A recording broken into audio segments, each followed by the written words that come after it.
ലയ്യ, നീ ഇപ്പഴല്ലേ ചായയും വാഴിക്കുമ്പോ കഴിച്ചത്? കൊറച്ചു നേരം ആയതല്ലേ ഉള്ളൂ ഈ ചായ വാഴിക്കുമ്പോ കഴിച്ചിട്ട്.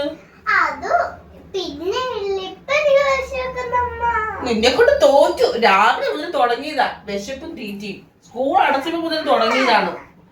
കഴിക്കുക, കുടിക്കുക, ഉറങ്ങുക എന്നുള്ള ചിത്രം. എന്താ മോളെ? ലയ്യ, നീ ഇപ്പൊ കഴിച്ചല്ലേ ഉള്ളൂ.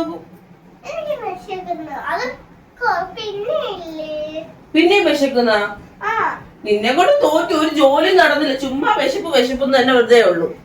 നീ ആ കബോർഡിൽ ഇരിപ്പുണ്ട്, എന്തെങ്കിലും എടുത്ത് കഴിക്കും. എന്തൊരു കഷ്ടവും. നമുക്ക് കളിച്ചു കഴിഞ്ഞ് ഇതൊന്നും ഒതുക്കി വെക്കത്തില്ല. ഞാൻ തന്നെ എല്ലാം ചെയ്യുന്നു. കളിച്ചിട്ട് ഒതുക്കി വെക്കണ്ടേ?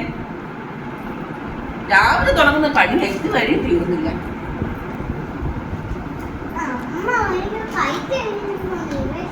ലയ്യ, നീ എന്തോ കഴിക്കുന്ന? സ്നാക്സ് ഇപ്പൊ കഴിച്ചോണ്ടിരിക്കല്ലേ? നിന്നെ കൊണ്ട് തോറ്റ്. കഴിച്ചു വയ്യ. സ്കൂളിൽ പോകുമ്പോ ഇച്ചിരിയേ കഴിക്കത്തുള്ളൂ. വയ്യ. ഏത് നേരം തീറ്റിയുടെ വിചാരമേ ഉള്ളൂ. ഞാൻ ഇപ്പൊ എടുത്തു തരാം.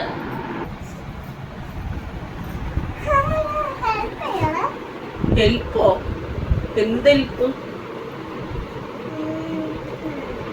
നീ ഇതിനു വേണ്ടിയാണോ ഹെൽപ്പ് എന്ന് പറഞ്ഞത്? നീ ഇത് രാവിലെ മുതൽ എന്തൊക്കെയാ കഴിച്ചതില്ലേയാ?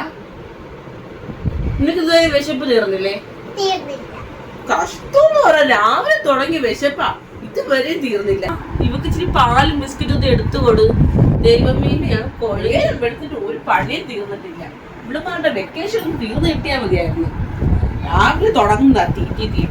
സ്കൂളിൽ പോകുമ്പോഴുണ്ടല്ലോ ഒരു ദോശ, ഒരു സ്നാക്സ്, ഇച്ചിരി വെള്ളം പോലും കുടിക്കാതെ ഓടുന്നത്. ഇപ്പോഴാണെങ്കിലോ 24 മണിക്കൂർ തീറ്റിയും കുടിയും കിടക്കവും ടിവിയും കാണണം എന്റെ ഇടയ്ക്ക്. എന്നിട്ട് എവിടെ അതിന്റെ ഒരു പണിയും തീർന്നില്ല. കഷ്ടം എന്ന് പറ. സ്കൂള് തുറന്നാ മതിയായിരുന്നു. നിനക്ക് എന്താടി വേണ്ടത്? എന്തുവാടി നിനക്ക്? എന്ത് വേണ്ടേ? രാവിലെ തൊട്ട് ഒരുത്തിനെ കുളക്കണം ഞാൻ കിടന്ന് കഷ്ടപ്പെട്ട്. നിനക്ക് എന്താടി വേണ്ടത്? ഓ, ഇതിന് 3 നേരം കഞ്ഞി മതി. അതേ ഉള്ളു എനിക്കൊരു ആശ്വാസം. ഇതിന് പിന്നെ 3 നേരം കഞ്ഞി കൊടുത്താൽ മതി. അതേ ഉള്ളു എനിക്കൊരു ആശ്വാസം. ഇവളെ കൊണ്ട് തോറ്റു. എന്റെ ജീവിതം മടുത്തു. അയ്യോ, തുടങ്ങി.